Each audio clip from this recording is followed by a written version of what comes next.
What's going on, guys? It's EP with the Coaches Vault. Okay, today I got Marcus and I got Leo here. And before we get into what we're gonna be talking about today, go ahead, like, subscribe, do all that stuff. Okay, go check out our blog at thecoachesvault.com. Go follow us on Instagram at the Coaches Vault. Um, but yeah, today's a weekly Vault Talk. Sorry for being so out of it. We've all had busy lives, crazy times and stuff like that, and New Jersey just got back into opening up, so these guys have been super busy back there. So now that the world's opening up, we're trying to fix our schedules up a little bit for you guys. Um, but anyway, we're gonna go right into the topic today about all these crazy ass injuries um in the NFL, man. Like everybody went down this week. Like everybody went down with like a ACL or like a shoulder or something like that. It's crazy. The list is long. I can read it to you if you guys want. But what are your thoughts about like all these guys getting hurt? Like, I mean, let's be real. It's not out of nowhere, but like all these guys getting hurt all in the same weekend. I mean, what do you guys think is going on? The curse of 2020. Yeah. Illuminati. Okay, you go Illuminati. Definitely go with the curse of 2020 for that. But it's like, when I really think about it, like just look at it, like everybody is getting hurt, and it's insane. Yeah. It's like, what in the world like is happening? Personally, and you can argue with me about this, is that I feel like the athletic department is like, the athletic trainers are not as like in the peak like condition like for themselves to where they can really take care of these athletes. Because nothing about it, you have so many interns normally at a lot of these schools who are taking hours and hours upon hours of like just learning, doing things in relation to like hands-on training with like all the athletes, and now they're not there, so now you're not getting really good clients, like almost like athletic trainers coming into the facility to take care of these athletes. So I feel like that's one thing that's like really causing a lot of the athletes to get hurt. Yeah, I really don't think it's the athletic department. I think, or like just like athletic training department or like all that side. I think it was just the rush back. You know what I mean? Like they didn't have like their normal training or their normal schedule. Like, yeah, I think between the months of March to like, when did the NFL decide they were going to start playing? Like almost like 4 or 5 months of these guys thinking they weren't even going to play the entire year. So let's just say like these guys were training, you know what I mean? And what these guys are training, they're just going to go in the weight room, they're going to lift. They're not going to really, they can't have contact with their trainers. They can't do all that stuff. So they're not training the exact same ways in the weight room. They're not training the ways that they intentionally need on the football field. You know what I mean? Like in the beginning when they started training, it was like, oh, we can only have X amount of guys. So they didn't have that whole football field to their actual conditioning, to their actual training, to their actual strength training. So just for the sake of them, like you got to think about it, like these guys probably like, oh well, coronavirus, we're not going to do anything for the next 4 or 5 months, if that. So let's just take 4 months out of their, let's just take 3 to 4 months out of their training completely. You miss a macro cycle right there, a complete macro cycle, a complete GPP period that they needed to recover properly, that they needed to actually prepare themselves for what's going on. Like now you fast track that, you take those 3 months completely off, and then you're right into like a quick phase. We gotta go. You get me? These guys aren't prepared for that. You get me? They're of course they're elite athletes. You get me? They should be able to transition quickly, but like a quick knee thing here, a quick knee there. Like all these guys turn their ACLs. That's telling you something. You know what I mean? So are you saying that it's mostly, should we hold the athletes more accountable for it because of the fact that like they didn't really reach out to their personal trainers to stay in shape, and then you have to put it on to the strength coaches for not making sure that they're keeping up with their with their program like during this whole season? I think. Go ahead. I think it's a combination of like, all right, so the NFL, they had super strict guidelines with what the CDC and everyone is saying. So they couldn't get into contact with their trainers on a level that they needed to help do injury prevention. Because everybody knows once you get to the highest level of athletics, the number one rule of any S&C coach is to prevent injury. It's not to get you faster, stronger, bigger. That all comes like Yeah, on the side, but their number one thing is to make sure that Saquon Barkley doesn't tear his ACL, or Nick Bosa doesn't tear his ACL, or Jimmy G doesn't sprain his shoulder. That's their number one job. But because of the strict guidelines, normally when they would go in to work with work with the trainers for the team in their off season between like mandatory mini training camp and all that stuff before the actual training camp, they weren't allowed to. And like whereas lower tier organizations maybe or like lower tier college teams, they probably snuck around and met with their strength and conditioning coaches and met with their coaches in person and trained like that because there really wouldn't be any repercussions. But when you're on the 49ers and say Nick Bosa gets caught in the middle of July training with trainer and 5 other staff members while California's on lockdown and government says you're not supposed to be within contact people. That makes the whole organization look bad.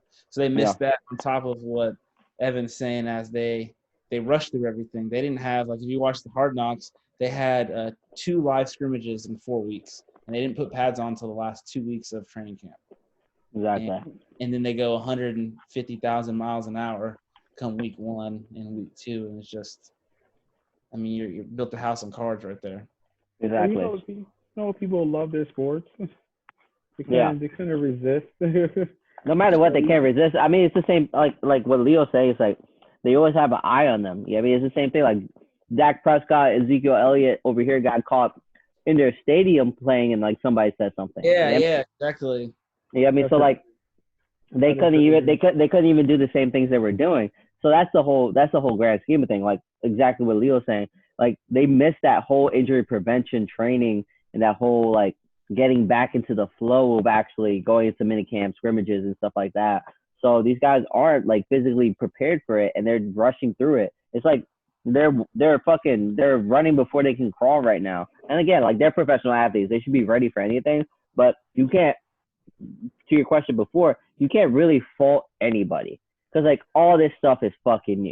You know what I mean? Like, all this stuff is still new. Like, we didn't know, like, you can get it. You get it by contact. You can wear a mask and you'd be all right. And, like, X, Y, and Z and W, all that stuff. You know what I mean? But you can't blame the athletes for not texting their personal trainer or calling their personal trainer because the personal trainer couldn't even go over to their house to actually physically do it. And, like, you can only do so much on Zoom or whatever. You know what I mean? Right. You can only do so much at home. If these guys didn't, I mean, they should have enough money to have their own weight room, but God forbid they don't. You know what I mean? So, well, you look at the undrafted or the man that's still on his rookie contract. He's a 5th-round draft pick. He only pulls in a little under $500,000 a year, which, don't get me wrong, is a lot of money. But let me get that. No, all right, let's get that right now. Yeah, I would love that. But also a lot of those same guys, like most players, unless you're under a long contract or you're like a starter or you're a franchise player, they don't own houses or anything in the city they play in. Most of them just live in apartments and live in like little condos for, a year or 2 years. And then they have a house probably like in their hometown. Like they're from New Jersey. They have an apartment in New Jersey. That's their homestay, but they go and play for the Rams. So they just rent like a cheap ass condo or apartment for how many, just how long they think they'll be on the team for. So it's tough. It's tough to get those kind of players who are still under the same spotlight because they have, the Rams logo or whatever team logo on their shirt. So they can't just go out to random gyms and train because, just like you said, Dak, someone out there with the camera, TMZ style, getting videos of them that makes the whole organization look bad. Which is crazy because you always have people who are just waiting for that, waiting to just throw their cameras just everywhere they go. You got whistleblowers everywhere, bro. You got whistleblowers everywhere, and don't be lying because it's not like if you saw, like, let's just say if you saw Saquon Barkley in the middle of a park in Jersey City right now, or wherever like that, you will whip out your phone. You know what I mean? You'll post on social media, but like it wasn't like it's not like you intentionally whistleblowed. Like, I'm gonna fucking post this. Like, it's Saquon Barkley right now. So like it's not. If because I know we're in quarantine, I want to do that to him. But if it was Ezekiel Elliott, though, I'll post that out. I'm like, yeah, sit him. They fuck them Cowboys. It's like the whole team got COVID. pass it around. I don't understand. The Giants are in the same They're trash. league. They're trash, so we're fine. They're trash, so we're fine. Whatever. Everybody hates the Cowboys. Everybody hates the Got Cowboys. that right. Everybody hates the Cowboys. It's Fucking like, problem. we can deal with the Giants. It's just everybody hates the fucking Cowboys. Everybody can deal with the Giants because they suck anyway. Yeah, I give you that. I want to ask you guys, especially you, Evan, 'cause I know you train a lot of athletes too. How are you dealing with a lot of the kids with? Well, you probably don't have like the irregular school schedule, but if you do, how are you dealing with that? I mean, right now I don't have a lot of kids in general, but I mean, I think so. I mean, they down here their school schedule is about the same. So like even if they're on mobile or they're like at school, like they'll still have like their like 7 to 3 classes. So like I won't be able to see the kids until like after 4. So like the schedule doesn't change. Nothing really changes. It's just how they actually like learn now. So like down here, I don't know how it is in Jersey, but like kids can choose to stay online, or they can go to school. And some kids in some schools like high school, they'll do some classes like to limit the amount of students that are in school.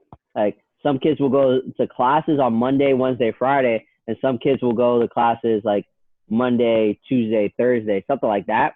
Like, and then those off days they'll do online. Yeah, that's how it is for us. Dude, I would have loved that in high school. Oh my God. These kids should not be bitching about anything. I would have loved online shit. First of all, I would have been happy with taking the whole like schools is practically done by March, so all that and I have to stay home. Yo, call the boys up. Got to play hella Call of Duty. Like, oh my God. Bro, and yeah, like, and that's something you can do. That's something you do when you're in high school. Like you play a little more video games in high school because like everybody does it. It's like it's all the guys does it because like it's like one of those things like you kind of like. Yeah, but it's Fortnite now. I mean that's what it is. But yeah, Fortnite, yeah. But we had Halo. Oh my God. I think senior year for me was Halo Reach. Whole football team played it. So like I still love Halo Reach. We would make sure at football practice, like we were perfect. We had the best practices, so we didn't have to stay late. So we all could get home and play Halo Reach from like 7 to 10 and still wake up for morning weights. Like those are the best practices of my life. No one messed up. No one skipped a beat. Everybody was on the air game just to play fucking Halo Reach. Coach was wondering like what's going on. It's like the new Halo's out, coach. We're trying to get home, you know. That's exactly. But yeah. Okay. I mean, so wait.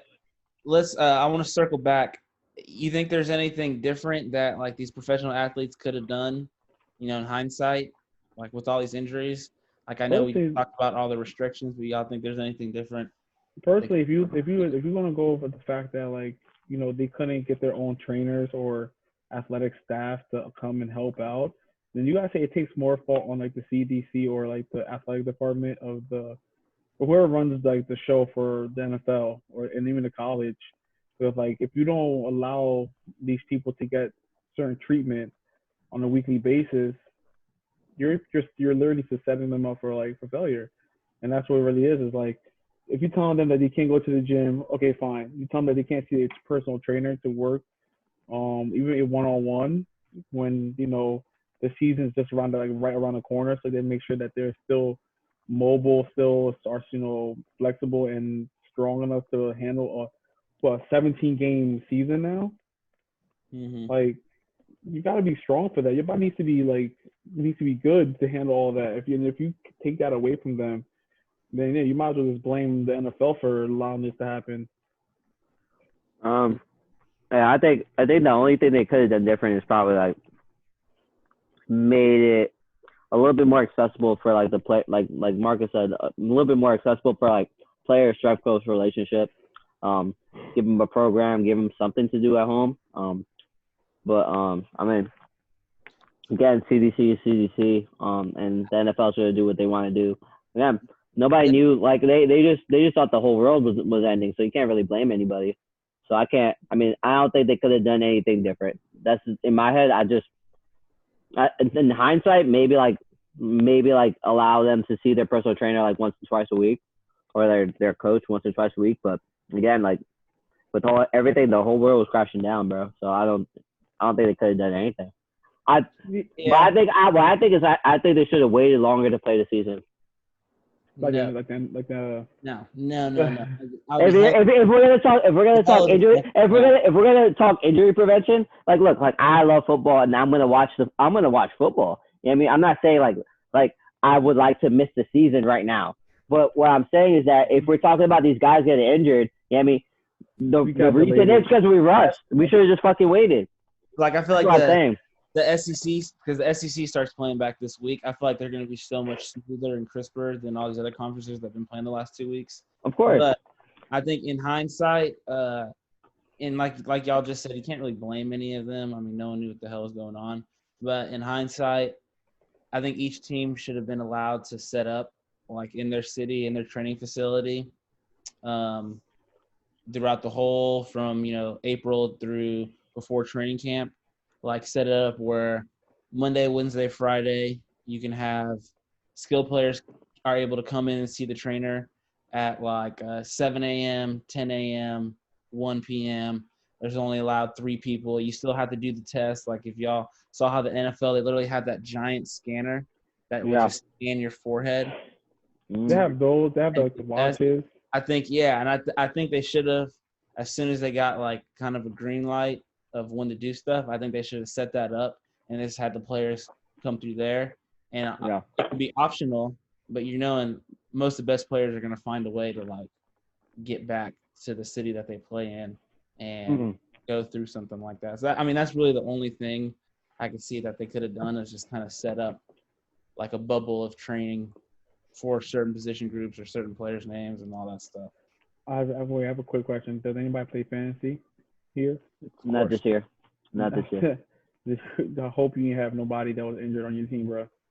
Oh, no, I dodged the bullet. Actually, you dodged a fucking bullet. I got the 49ers running back, but I don't think he's that serious. Mostert? Yeah. Okay, yeah, he's gonna be good. For those who had like Barkley, oh my God, they like crying. Oh yeah, that's the first round draft pick right there. My one of my good friends, last year he drafted Le'Veon Bell, first round, so he did nothing, and his first round pick this year was Saquon Barkley. Oh wow, I would just quit fantasy at that point. Yeah, I would just quit fantasy. It's like I'm bad at this. Apparently I'm very bad at this. Horrible luck. That's really bad. Yeah, I haven't played fantasy in forever, but I mean, it pisses me off too much. I get too competitive about it. Well, you all play competitive, but that was I get too competitive about it. It's not like a normal line of competitive. Like, bro, I'm gonna beat you this week.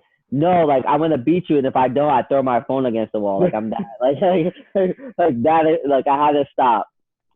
Have you ever watched? Did you ever watch the TV show The League? I love the fucking League. I miss that show so much. Yeah, they definitely need to come back with like a reboot with like a different, at least another cast if they have to. But oh my God, that was a great game. That was a great show. It's so true because it makes you really wonder. It makes you like show you like the competitive side of like fantasy and how much people really take that to heart. Like yeah, it's funny like their friendship like is revolved around it. Yeah. And stuff like that. I was watching bloopers of it the other day. I missed that show so much. I was like, why did Netflix have to drop it? Like it's such a good show. Like that Blue Mountain State. Like I don't understand why they dropped Blue Mountain State either. Such a good show. Yeah, because it's in reality it's like really bad. They're talking about football with drugs and hell sex and like things that happen on the top. So literally what football is. Literally what football is. Like they're talking about it. I feel like it got dropped because it exposed exactly how college football is. Exactly. It's exactly how college football is. That's the problem. Like it's because they exposed it so well. It's like just not put that on here for these kids to watch. This is a little too realistic. That was a Spike TV show. I don't even think Spike TV's around anymore. Is it? I don't think Spike's around anymore either. No, I don't think so. It was like it went from Spike to FX when Spike didn't or did Spike become FX? I don't know.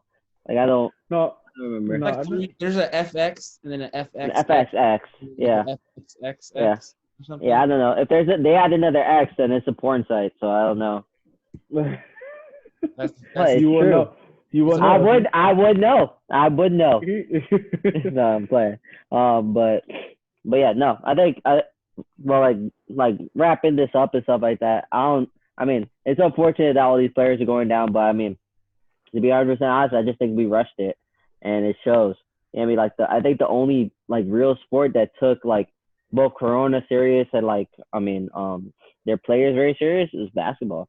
Basketball did it right. I mean, I just think like no other sport could have done it that way either, just because the amount of like star power that you have and like how they did it in like a whole complex. Like, you can't do that for football with like fucking 50 people on the roster. You know what I mean? That's the thing, because basketball is such a small, like each team is like, the amount of players you can have in for a team is so small. You can have one location and get that Exactly. done. Like you can't do it for baseball. Baseball You can't do it baseball or football. And like, but like the thing is that it's also like it's a buzzkill. Yeah, I mean, there's nothing worse than like like Corona's starting to spike up again, because I guess we're starting sports and stuff like that. Like I have like football teams around here like that are like canceling 2 games in a row for like 2 weeks because like somebody had COVID and they spread it around the team. So like it's like if we thought that was gonna happen, because no matter what, it's gonna happen. Like shit like that's gonna happen. It happened in baseball already. I mean, it's gonna happen in football very very soon. You get me? Like you're gonna be gone 2 weeks. Like you're just out. Like you lost. Like if you can't fucking handle that COVID stuff, or one person gets it, the whole team like has to quarantine. Like I'm sorry, this is no point. 2 weeks is a long ass time. You get me? So like it's either be like 2 years of a single 2020 season. You get me? Because every motherfucker wants to get COVID, and then like 2 weeks spans, and like, oh, you got 2 weeks. Oh, we played them 2 days ago. They have 2 weeks off. Oh, then we have to wait 2 weeks for these guys. You know what I mean? Like it's redundant, and so sometimes it can be a little annoying. Well, Leo just told us that his power went out and his Wi-Fi. Oh, I was like wondering why he was staring at us so deeply. Yo, I was like, am I really that interesting? Like, holy shit! Like he was really into it. I was like really into it. All right, well, power buzz Leo out. Okay, we'll say bye to Leo right now. I guess like unless you got anything else to say, man, I guess that's it.